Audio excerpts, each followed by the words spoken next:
Alright, to all of my regular YouTube subscribers, welcome back. I'm glad to see you. I apologize, I've been gone for a while. I have been so crazy busy with life, taking over a business. But I'm back. We're going to show you a video. Don't expect to see me a lot though, because again, I'm still very busy. We've got this 2000 Bluebird All-American RE. My cousin is interested in buying it, and he's kind of far away, so we're going to make a little video to show him the bus. You get to see it too. So under the hood here we've got the legendary Cummins 5.9. This is the 24 valve. This is electronically controlled. They started using this one in the later part of 1998, and they used it up until the 2004 model years for the buses, but build date's about 2002. So it's got the electronically controlled VP44 here. This is a reman engine that's in here. It's coupled to a mechanical transmission, the Allison MT-643, and that one has the locking torque converter clutch, so it's a little bit heavier duty transmission. This also has the hydraulic fan drive control, and it basically takes power steering pressure and it runs it through this hydraulic motor, which spins the fan for the radiator, which is off here to the side. So we're going to start this here in a moment, but first I am going to show you what's wrong with this bus, why they got rid of it. I'm going to climb under here.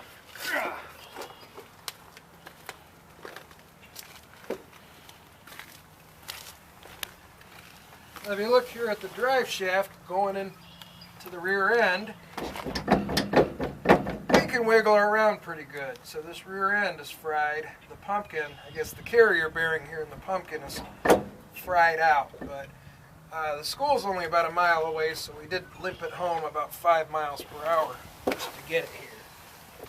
We got some okay treads on here. I did put these on before I left my other job at the tire company, and so you got some closed shoulder drives. They still got some life left to them.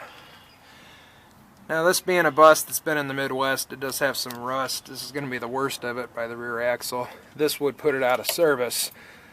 Those the cross member straps that are on here. Not the worst ever, but unfortunately this rust in the Midwest takes care of these buses and takes them out. These are some retreads, by the way, but still in good condition. So I believe this is an Illinois spec bus because of the Bluebird streamer on the roof. I don't think this one has a plywood floor. The battery box does have some rot to it. I've got a battery in here. This takes the 8Ds, but the one that was in here was 2 shot, and you can put 2 on here. It's got the cables for it. But we've got just one of the Group 31s just to get it started to show you that it runs. This is one of the tires I replaced. This one's not retread, but the one wasn't the best, so I had this used one we put on here. So again, I'll show you the rust underneath here.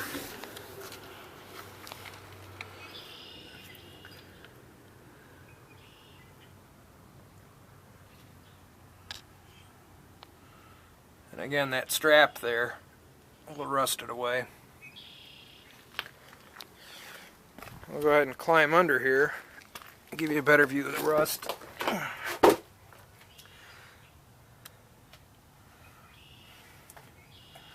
So not the worst, but this ain't a bus from the south, I'll tell you that. And then right here, it's got a double frame from here going back.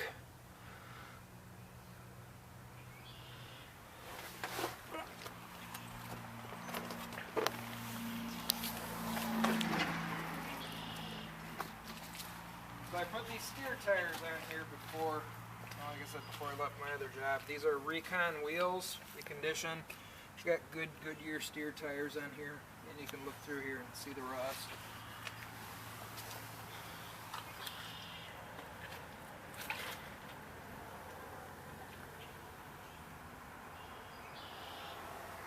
It's almost 20 years old, so. This has the air jackknife door, meaning it's air powered. It does have a lock down here. You see the lock there? When this door is closed, you turn this, and that latch back there through the window will go ahead and lock and close the other door so it won't open. And you just got to take the key and close that.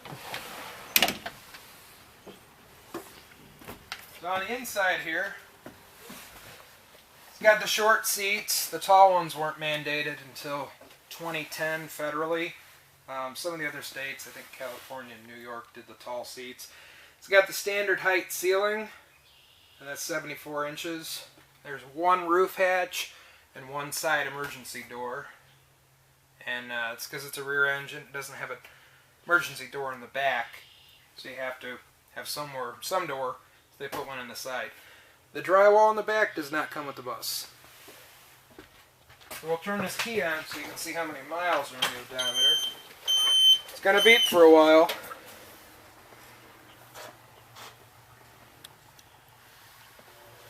So we got 176,790.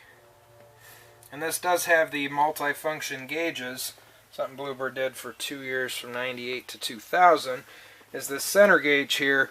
It flips to different gauges all in one. You just push this button here off to the side. So we got fuel gauge, you got about a half a tank. Flip the button, you get your temperature. There's the battery voltage. It's going to show a little low because the glow plug's just, or the grid heater just fired up. So we'll go ahead and start this so you can hear it run.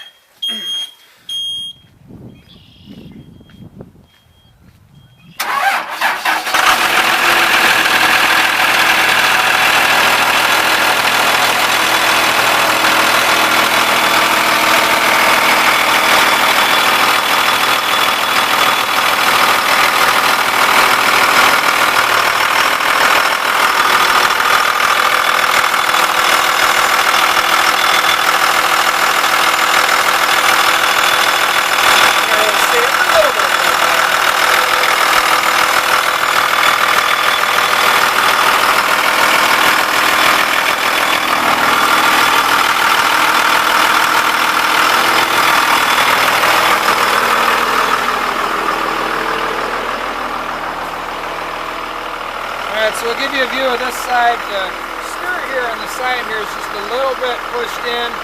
Pretty common from drivers taking turns and snow piles on the side of the road from the winter.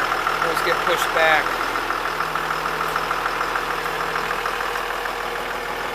We just started this thing the other day and it had been sitting for probably at least a year.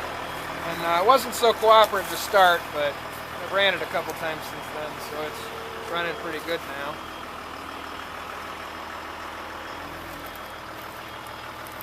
Now this does have the upgraded option of these wraparound windows. And what's nice about that is you don't have that line of weather stripping going up here. But the bad part is when you go to replace these windows, you got to get them from Bluebird. Whereas if you just have regular flat glass panels, you can go to any glass shop and redo them. It's got the eagle eye mirrors. It does have the armored clearance lights, which has got that metal around there in case you hit branches or whatever. I'll show you what not armored clearance lights are. If you look over here in the cool bus, same bulb, same light unit, but it doesn't have the armor on it as these.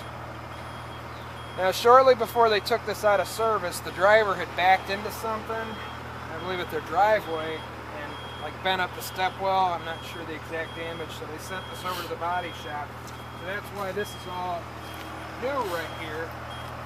They went through and did that, so it's got a pretty good step well in it. This thing just stopped beeping, so hopefully it's got enough air pressure to release the brakes. I'll show you, it still drives, it still moves.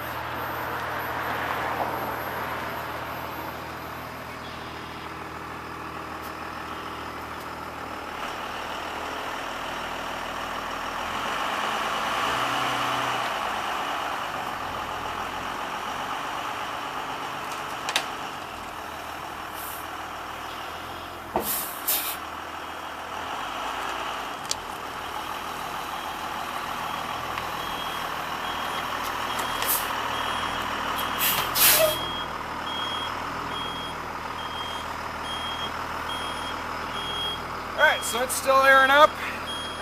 You got your 2000 Bluebird All-American RE. There you go.